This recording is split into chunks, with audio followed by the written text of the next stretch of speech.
நடைபெறவுள்ள 2026 சட்டமன்ற பொதுத் தேர்தலில் திராவிட முன்னேற்றக் கழக தலைவர் மாண்புமிகு முதலமைச்சர் மு.க.ஸ்டாலின் அவர்களும் விடுதலை சிறுத்தைகள் கட்சி தலைவர் திரு தொல் திருமாவளவன் அவர்களும் இன்று 24/3/2026 தொகுதி உடன்பாடுகள் குறித்து கலந்து பேசியதில் மதச்சார்பற்ற முற்போக்கு கூட்டணியில் இடம்பெற்றுள்ள விடுதலை சிறுத்தைகள் கட்சி தமிழ்நாட்டில் மொத்தம் 8 சட்டமன்ற தொகுதிகளில் போட்டியிடுவது எனவும் அவற்றில் 6 தனி தொகுதிகளிலும் 2 பொது தொகுதிகளிலும் போட்டியிடுவது எனவும் முடிவு செய்யப்பட்டது. தலைவர் திமுக ஒப்பம், தலைவர் விடுதலை சிறுத்தைகள் கட்சி ஒப்பம்.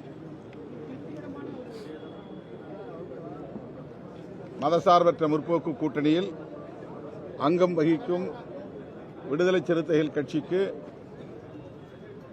8 இடங்கள் ஒதுக்கப்பட்டுள்ளன. 6 இடங்கள் தனி தொகுதிகள், 2 இடங்கள் பொது தொகுதிகள். நேற்று நடந்த விடுதலை சிறுத்தைகள் கட்சியின் உயர்நிலைக்குழு கூட்டத்தில் இரட்டை இலக்கத்தில் தொகுதிகளை பெற வேண்டும் என்றும் ஒரு மாநிலங்களவை உறுப்பினரையும் வருகிற 2028 காலியாக உள்ள இடத்தில் வழங்க வேண்டும் என வலியுறுத்தவும் தோழர்கள் ஒருமனதாக தீர்மானம் நிறைவேற்றினர். அந்த தீர்மானம் குறித்தும் திராவிட முன்னேற்றக் கழகத்தின் தலைவர், மதசார்பற்ற முற்போக்கு கூட்டணியின் தலைவர் தளபதி ஸ்டாலின் அவர்களிடத்திலே நாங்கள் கலந்து பேசினோம். 23 கட்சிகள் இடம்பெற்றுள்ள ஒரு மெகா கூட்டணி 7-8 ஆண்டுகளாக தொடர்ந்து கட்டுக்கோப்பாக இயங்கி வருகிற கூட்டணி, கருத்தியல் சார்ந்து இயங்குகிற கூட்டணி, தமிழ்நாட்டில் மட்டுமல்ல அகில இந்திய அளவில் மதவெறி சக்திகள், சாதிவெறி சக்திகள், வலதுசாரி சக்திகள் வலுப்பெறுவதை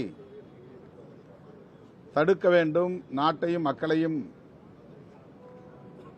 மதவாத வெறுப்பு அரசியலில் இருந்து பாதுகாக்க வேண்டும் எனவும் உறுதியேற்று செயல்படுகிற கூட்டணி. இந்த கூட்டணியின் வெற்றியை முன்னிறுத்தி அனைத்து கோணங்களிலும் நல்லது கெட்டது போன்றவற்றை சீர்தூக்கி பார்த்து விடுதலை சிறுத்தைகளின் நலன் எவ்வளவு முக்கியமோ அந்த அளவுக்கு நாம் அங்க வகிக்கும் கூட்டணியின் நலன்களும் முக்கியமானது என்பதையும் கருத்தில் கொண்டு இந்த முடிவுக்கு விடுதலை சிறுத்தைகள் கட்சி உடன்பட்டிருக்கிறது. தொடர்ந்து திராவிட முன்னேற்றக் கழகத்தோடு நாங்கள் பயணிப்பதற்கு, மதசார்பற்ற முற்போக்கு கூட்டணியில் பயணிப்பதற்கு முதன்மையான காரணம் இடதுசாரி ஜனநாயக அரசியல் தமிழ் மண்ணில் பாதுகாக்கப்பட வேண்டும் என்பதுதான். வலதுசாரி பிற்போக்கு அரசியல் காலூன்றிவிடக்கூடாது, வலுப்பெற்றுவிடக்கூடாது, அது தமிழ்நாட்டுக்கும் நல்லதல்ல, இந்திய தேசத்திற்கும் நல்லதல்ல என்கிற பார்வையில் இருந்துதான் என்பதை அவ்வப்போது நாங்கள் தெளிவுபடுத்தியிருக்கிறோம், உறுதிப்படுத்தியிருக்கிறோம். அதே அடிப்படையில் தான் இந்த பேச்சுவார்த்தையையும் நாங்கள் நடத்தி முடித்திருக்கிறோம். எனவே 8 தொகுதிகளில் இன்றைக்கு கையெழுத்திட்டிருக்கிறோம். 200க்கும் மேற்பட்ட இடங்களில் இந்த கூட்டணி வெற்றி பெற வேண்டும் என்கிற வேட்கையோடு, தீவிர முனைப்போடு விடுதலை சிறுத்தைகள் தேர்தல் பணிகளை முன்னெடுப்போம். தமிழ்நாட்டு மக்களின் பேராதரவோடு இந்த கூட்டணி மாபெரும் வெற்றி பெறும். ஒருபுறம் வலதுசாரிகள், அதாவது சங் பரிவார்களின் தலைமையிலான வலதுசாரிகள், இன்னொரு புறம் புரட்சியாளர் அம்பேத்கர், தந்தை பெரியார், மாமேதை மார்க்ஸ் போன்ற மாமனிதர்களின் அரசியலை திரித்து பேசி திராவிட அரசியலுக்கு எதிராக களமாடுகிறோம் என்கிற பெயரில் சமூக நீதி அரசியலுக்கே வேட்டு வைக்கும், உலை வைக்கும் முயற்சியில் ஈடுபடுகிற திரிபுவாத சக்திகள். ஆகவே வலதுசாரி சக்திகளையும் திரிபுவாத சக்திகளையும் வீழ்த்த வேண்டிய பொறுப்பு விடுதலை சிறுத்தைகள் கட்சிக்கு யாரையும் விட கூடுதலாக இருக்கிறது என்று நாங்கள் உணர்கிறோம். தற்காலிகமாக இந்த தேர்தலில் எங்களுக்கு என்ன லாபம் என்று கணக்கு போட்டு அதன் மூலம் வலதுசாரிகள் வலுப்பெறுவதற்கு இடம் கொடுத்து விட்டால் பிறகு தமிழ்நாட்டு அரசியலில் சாதி வெறியர்களும் மதவெறியர்களும் தான் கொட்டமடிப்பார்கள். அவர்களின் கைகள் ஓங்கும். விளிம்புநிலை மக்களுக்காக போராடக்கூடிய இடதுசாரி சக்திகள் பின்னுக்கு தள்ளப்படும் நிலை உருவாகும். என்னுடைய பார்வையில் இன்றைக்கு விடுதலை சிறுத்தைகள் கட்சிக்கு தந்திருக்கிற 8 தொகுதிகளும் கம்யூனிஸ்ட் கட்சிகளுக்கு தந்திருக்கிற 10 தொகுதிகளும் சேர்த்து 18 தொகுதிகள் இடதுசாரி அரசியலை பாதுகாப்பதற்காக போராடக்கூடிய இயக்கங்களுக்கு திமுக வழங்கியிருக்கிறது என்றுதான் நான் புரிந்து கொள்கிறேன். விடுதலை சிறுத்தைகள், இடதுசாரிகள் மற்றும் முஸ்லீம் லீக், முஸ்லீம் அமைப்புகள் சிறுபான்மையினரின் ஜனநாயக உரிமைகளை பாதுகாக்கிற சக்திகள். ஆக இந்த கட்சிகளுக்கெல்லாம் ஒதுக்கப்பட்டிருக்கிற இந்த இடங்கள் மேலோட்டமாக பார்த்தால் எண்ணிக்கையிலே குறைவு என்று தோன்றும். ஆனால் எல்லா திசைகளிலும் நாம் கூட்டி கழித்து கணக்கு போட்டு பார்த்தால் வெற்றி ஒன்றே இலக்கு. வெற்றியை அடிப்படையாக கொண்டே இவற்றை நாங்கள் தீர்மானித்திருக்கிறோம். 1-2 தொகுதிகளுக்காக முரண்பட்டு கூட்டணிக்குள்ளே சலசலப்பை உருவாக்கி வெற்றிக்கான வாய்ப்புகளை நாம் சேதப்படுத்திவிடக் கூடாது என்கிற பொறுப்புணர்வோடுதான் இந்த நிலைப்பாட்டை நாங்கள் எடுத்திருக்கிறோம். இதில் எங்களுக்கு மனநிறைவு உள்ளது. புதுச்சேரியில் தனித்து போட்டி என்று நாங்கள் அறிவித்திருக்கிறோம். 3 தொகுதிகளில் நாங்கள் நாமினேஷன் செய்திருந்தோம். ஏன் 3 தொகுதிகளில் நாமினேஷன் செய்ய வேண்டிய நிலை ஏற்பட்டது என்றால், வேட்புமனு தாக்கல் செய்வதற்கு கடைசி நிமிடம் வரையில் கூட்டணி உறுதிப்படவில்லை.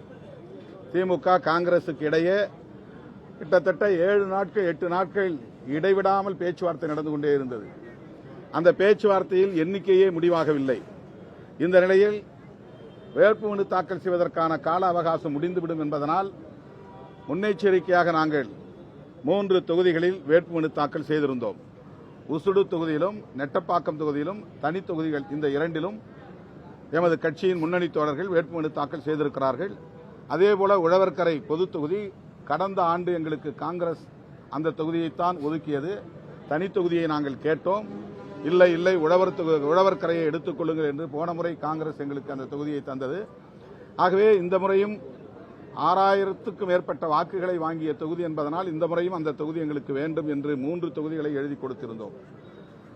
கடைசியாக வேட்புமனு தாக்கல் முடிந்த பிறகு விடுதலை சிறுத்தைகள் கட்சிக்கு 1 தொகுதிதான் என்ற அறிவிப்பு வெளியானது. ஆனால் அந்த 1 தொகுதியிலும் காங்கிரஸ் சார்பிலே வேட்புமனு தாக்கல் செய்தவர்கள், தனி தொகுதிகளிலும் வேட்புமனு தாக்கல் செய்தவர்கள் திரும்பப் பெறுவதற்கு தயாராக இல்லை. அது இன்னும் இழுபறியாகத்தான் இருக்கிறது. காங்கிரஸ் கட்சியை சார்ந்த வேட்பாளர்கள் தனித்து சுயேட்சையாக போட்டியிட்டால் அல்லது காங்கிரஸ் சார்பிலே போட்டியிட்டால் கூட்டணியில் என்ன பொருள் இருக்கிறது, என்ன அர்த்தம் இருக்கிறது என்கிற கேள்வி எழுகிறது. ஆகவேதான் அந்த 3 தொகுதிகளிலும் தனித்து போட்டி என்று அறிவித்திருக்கிறோம்.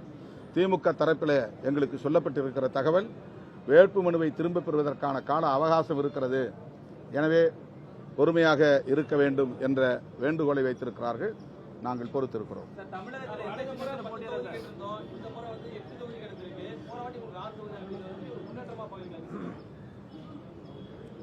8 என்பதே எட்டி பிடி என்பதற்கான ஒரு சைகை தான்.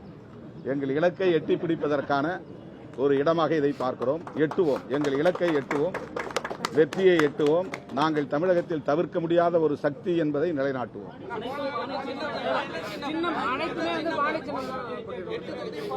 ஆமாம், அது ரெகனைஸ்டு பார்ட்டி தானே. அங்கீகரிக்கப்பட்ட மாநில கட்சிக்கு பானை சின்னம் ஒதுக்கப்பட்டிருக்கிறது. அந்த சின்னம் எங்களுக்கான சின்னம். ஆகவே அந்த சின்னத்தில் தான் நாங்கள் போட்டியிடுவோம். சின்னம் குறித்து எந்த கேள்வியும் இப்போது இல்லை. ராஜ்யசபாவை நாங்கள் வெளிப்படையாக பேசினோம்.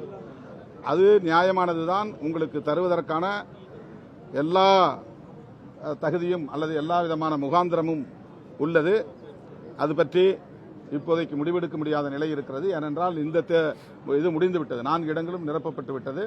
2028 4 இடங்கள் அல்லது 6 இடங்கள் காலியாகும், அல்லது அதற்கு பிறகு 2 வருடங்களுக்கு பிறகு காலியாகும். எனவே இப்போதைக்கு அதை பேசுவதில் எந்த பொருளும் இல்லை என்று நாங்கள் அதற்கு உரிய அழுத்தம் கொடுக்கவில்லை.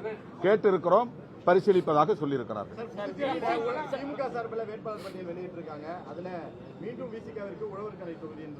அது மீண்டும் இல்லை, ஏற்கனவே முடிவானதுதான்.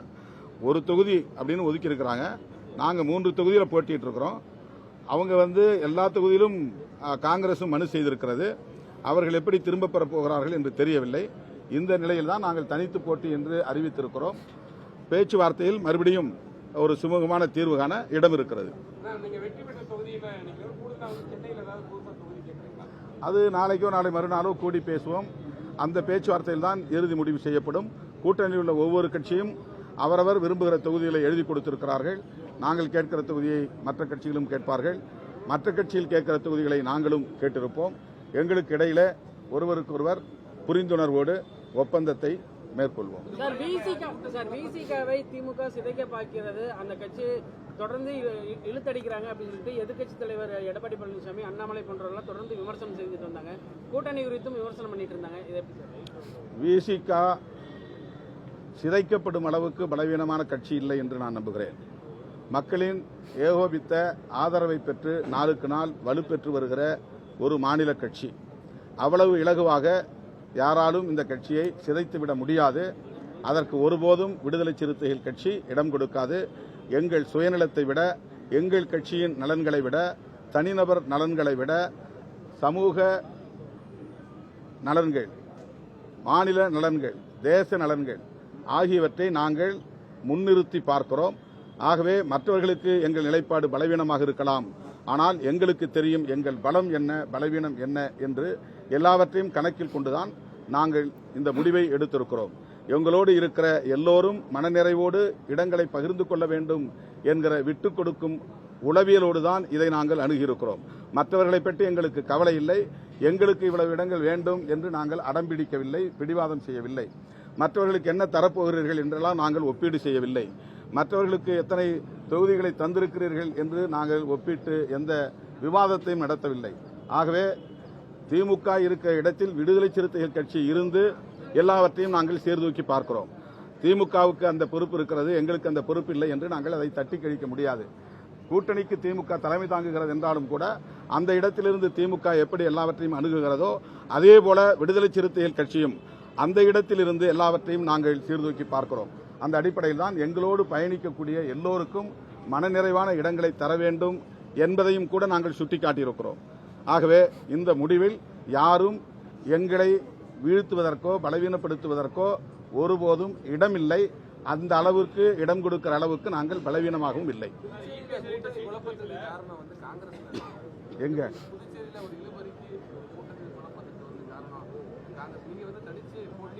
இல்ல, காங்கிரசுடைய அணுகுமுறையில் எங்களுக்கு ஒரு அதிருப்தி இருக்கிறது என்பதை நான் வெளிப்படையாக சொல்ல விரும்புகிறேன். புதுச்சேரியில் கடைசி நிமிடம் வரையில் வேட்புமனு தாக்கல் செய்கிற வரையிலும் கூட ஒரு முடிவுக்கு வர முடியவில்லை என்று சொன்னால் எப்படி எங்களை போன்ற அமைப்புகள் ஒரு முடிவெடுக்க முடியும்?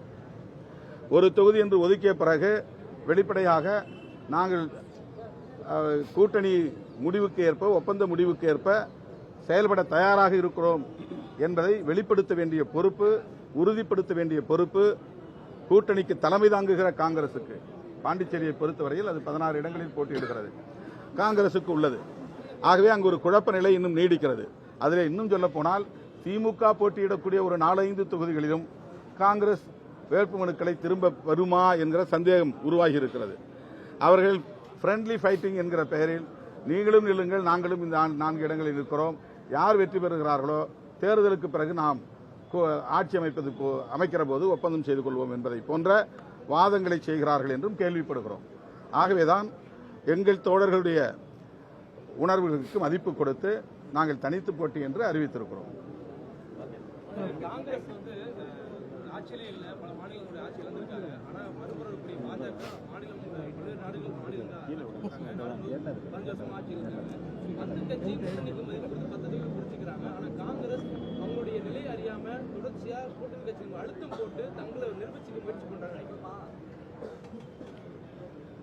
இந்த கேள்விக்கு நீங்க காங்கிரஸ் தலைவரிடம் தான் விடையை எதிர்பார்க்க வேண்டும். இதை நாங்கள் கருத்து சொல்ல எதையும் விரும்பவில்லை. எது பாண்டிச்சேரி சொல்றீங்களா? இல்ல பொதுவாக டெல்லியில இருந்து தான் எல்லா முடிவும் எடுப்பாங்க. மாநிலங்களில் அது பாண்டிச்சேரியா இருந்தாலும் தமிழ்நாடா இருந்தாலும் இறுதி முடிவு எடுக்கிற நிலை தேசிய கட்சி என்கிற முறையில் காங்கிரஸ் டெல்லியிலிருந்து தான் கடைசி நிலைப்பாட்டை அறிவிப்பார்கள், முடிவை அறிவிப்பார்கள். காங்கிரஸ் தலையிடாமல் இருக்கிறது என்று சொல்ல முடியாது. காங்கிரஸ் தலையிடுகிறது. ஆனால் புதுச்சேரியில இன்னும் ஒரு குழப்ப நிலை இருக்கிறது என்பதனால்தான் நாங்கள் இதை தெளிவுபடுத்த வேண்டிய தேவை இருக்கிறது.